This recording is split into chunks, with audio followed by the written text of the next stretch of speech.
Hello, Mystic Moonbeams. This is a reading for the Libra new moon. This is a particularly special moon, in my opinion, because the Orionids meteor shower peaks on the 21st. And a new moon is the darkest night of the month. So to have a meteor shower peaking on the darkest month seems to be so coincidental. And meteor showers look like shooting stars, so there could be hundreds of shooting stars, and each one could be a wish. And on the new moon, it's time to plant seeds for what we want to manifest. What do we want to grow in our life? And in the sign of Libra, about partnerships and love and harmony and balance. What do you want to grow with your partnerships and your relationships? And it also is a yod, which is a configuration, an astrological configuration, which means the finger of God, which can be a difficult aspect, but what it's asking you to do is literally it's pointing at something in your life to take a look at. There's also some not so pleasant aspects with Saturn in Pisces in a quincunx to the new moon. Maybe we've been feeling like we're not quite honoring all of our responsibilities. Maybe we feel guilt about our obligations. We have a Neptune in Aries quincunx, which often feels like one can overgive in relationships, which can be something that makes the Libra feel out of balance. And Libra is constantly trying to be in balance, in harmony. We also have Uranus and Gemini quincunx, which can feel like inner tension, arguing. Gemini rules communication. So let's pull an oracle card to help guide us through.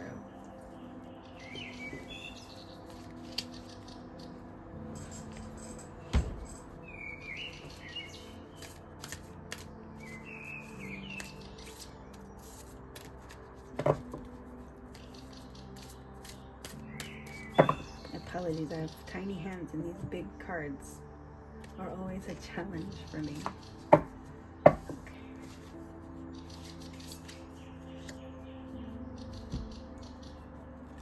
Express love through gifts. Giving a small token to someone expresses your love to them. That's very beautiful. And maybe that is the way to help balance something that may be a little out of balance through partnerships. A token of love. But keeping in mind, if you're spending all day in the kitchen preparing a meal and you're left feeling exhausted at the end, maybe that are those quincunxes and the finger of God telling you it's not overdo it for someone else.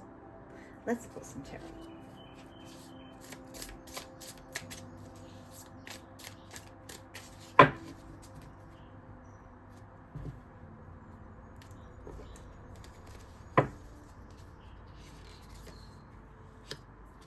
Seven of Cups, the Ace of Pentacles,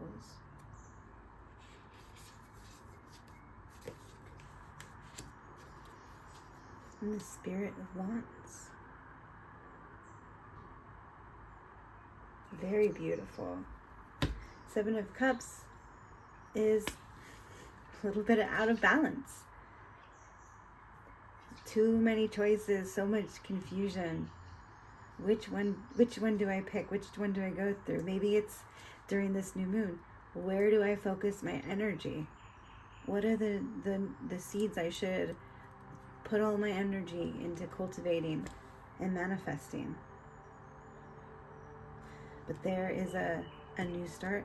It's stable. It's based in something physical that we can touch.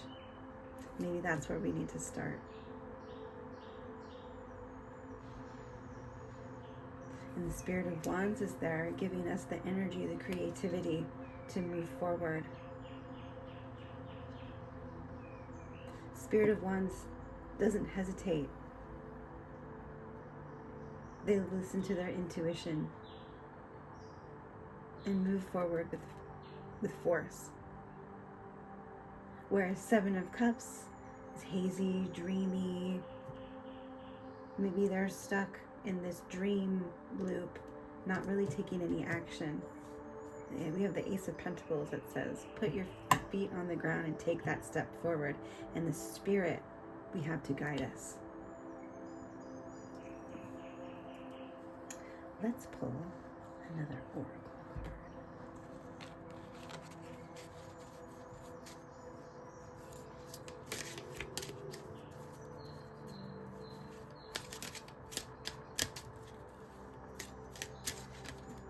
Ooh, this one wants to come up. Release. What do we need to release to be able to move forward? Do we need to release these old ideas and dreams that we've been kind of stuck on that aren't really going anywhere? Maybe it's time to take a pause in meditation to really connect with Spirit so that we can move forward.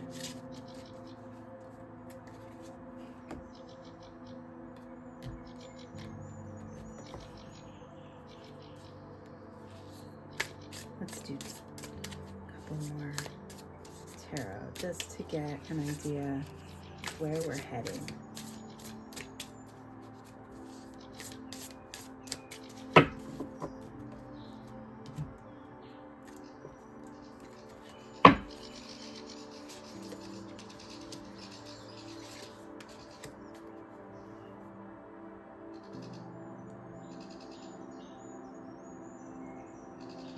Are we hung up because of a heartbreak?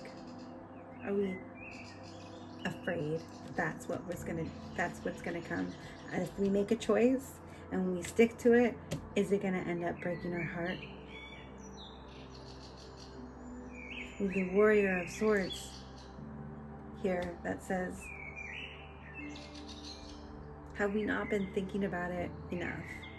Have we been caught up in this dream world without really taking the time to think about it in a cerebral, practical, very mindful sense? Have we been dreaming about it and not really researching it? How can we move forward with all of the resources that we have with us? We need to make sure that this new start, these seeds that we've planted, we have to be mindful about it. Because a rejection will end up hurting us. All right, let's put one more oracle card. Journey of Love.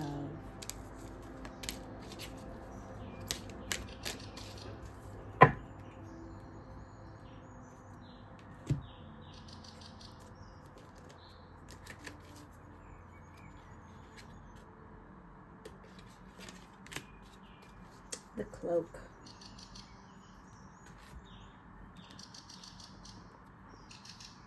Number 50, let's see what the Cloak says. Around you there is a cloak of your own creation.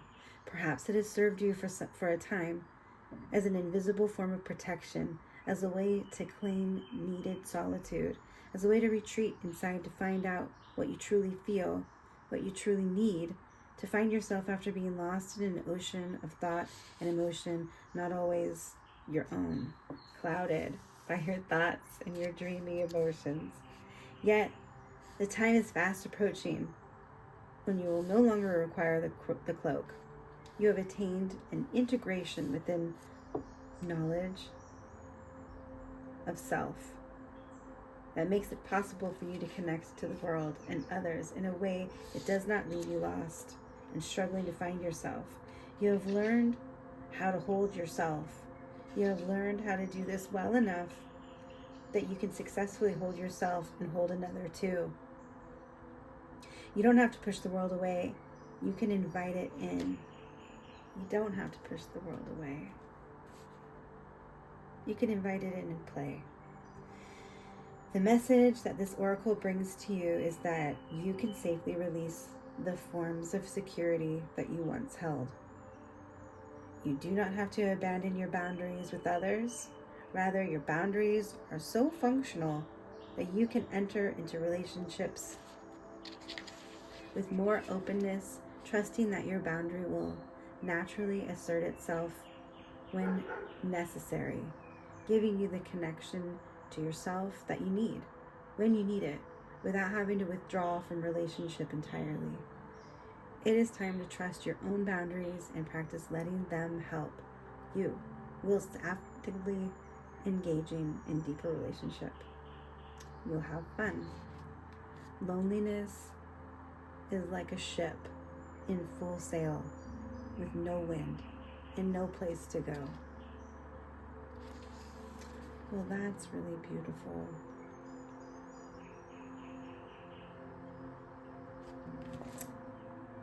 Release these dreams because they're hurting you, they're in your way.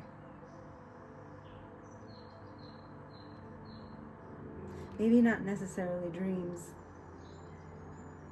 that are positive, but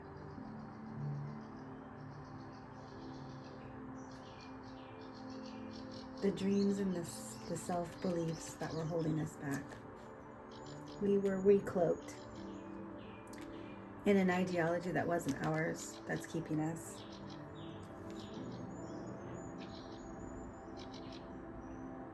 It's time to release and meditate and allow the Spirit of Wands to help push us forward. Listen to your intuition and use the information